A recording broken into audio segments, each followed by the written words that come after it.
Brookfield Asset Management is moving ahead with its transition away from longtime CEO Bruce Flatt, announcing that Connor Teskey will step into the top job. Now, the news follows a fourth quarter that the company is calling its strongest since listing. To help us break down what this leadership shift means, we're joined by Ernest Wong, head of research at Baskin Wealth Management. It's good to have you join us. Thanks so much. Thank you for having me.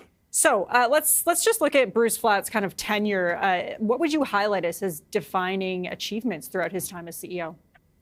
Well, I think it's certainly been an outstanding tenure for Bruce Flatt. I think it's important to note that he is not stepping away from Brookfield completely. He will remain the CEO of Brookfield Corporation, which is the first-party capital business of Brookfield, while Connor Teskey will be the one who is taking over for Brookfield Asset Management, which is the one entity that is managing capital on behalf of investors, including Brookfield Corporation. Okay, that's good to know as well. So when it comes to Connor Teskey taking over as CEO, though, should we expect him to continue what Bruce Flatt was doing, or is he going to make some changes, do you think, with the company? I think it'll largely be business as usual. He's been at Brookfield since 2012. He previously led their renewables business. He was the one who kind of led the initiative for Brookfield to acquire Oaktree and move into the credit space. So I think he's very, very qualified and is simply going to continue Brookfield's strategy as they are currently executing. Yeah, so as you mentioned, he was previously Brookfield's renewable power and transition business. He led that section of Brookfield. I wonder if you anticipate that segment kind of becoming a larger strategic priority with him as the CEO.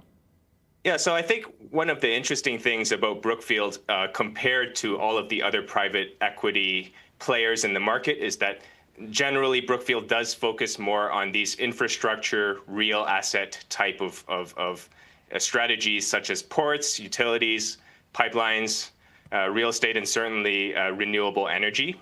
And these are assets that have long-term secular tailwinds where governments are increasingly looking for private capital to take over and invest in upgrades. And I think that's especially relevant in today's society where the main constraint, if you look at all the AI spend and the data centers that are coming on for AI, the shortage is electricity and renewable energy. And Brookfield is perfectly positioned to be a provider of energy to the data center industry. And the company also, this leadership change has been part of a 4-year transition. I wonder what investors should expect in terms of any structural changes within the company too. I don't expect any meaningful changes for the business.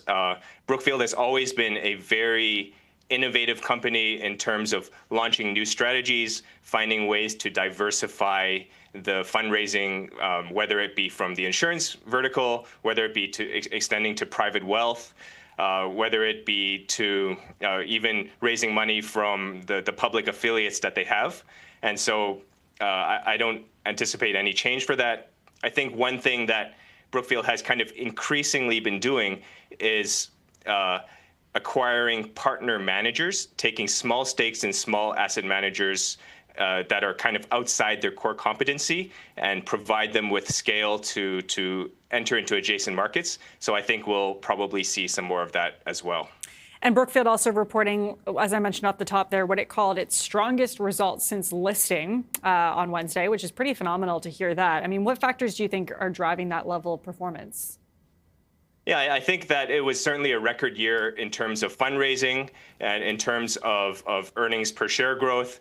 And I think really this just speaks to the areas that Brookfield plays in, which is strong investor demand for infrastructure and good returns that are in excess of what you can earn in cash.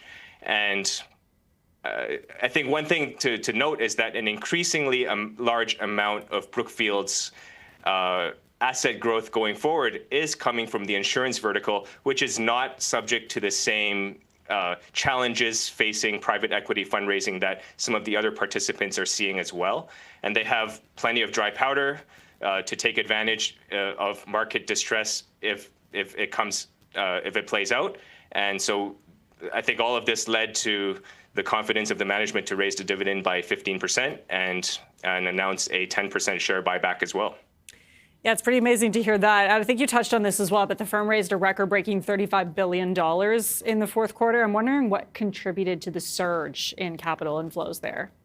Well, I think it's just good execution in sales and launching products in asset segments that investors are interested in. So one thing that was called out was that they raised $5 billion for the AI infrastructure fund, which is building data centers that are underpinned by long-term contracts to hyperscalers and really playing on this theme of sovereign AI, where AI and data centers are becoming a strategic asset for countries as well. So I think we'll expect to see more of that, even in some of the other areas such as real estate and infrastructure and renewable power. There's no shortage of interest in their products from investors as well. So they expect another year of good fundraising, and I think the shares are reasonably attractive at current prices. Sounds pretty rosy right now. Like they're painting a rosy picture. Obviously, a lot of good news coming out today for this company. What challenges are the company facing ahead, though, do you think? Well, I think the whole private equity industry is kind of facing a cloud of concerns about private credit exposures, about liquidity of the funds. And then yesterday, we saw a large sell-off in terms of how AI is going to impact software-related exposure in the portfolios of some of these companies. Now, again, Brookfield doesn't really play in these sectors. They called out specifically in the earnings call that they don't really have material exposure to software either in the equity or the debt side. And as we've seen from the fundraising results, certainly no issues in raising capital where others are struggling. All right, we will leave it there. But Ernest Wong, head of research at Baskin Wealth Management, always appreciate your time and your insight. Thank you.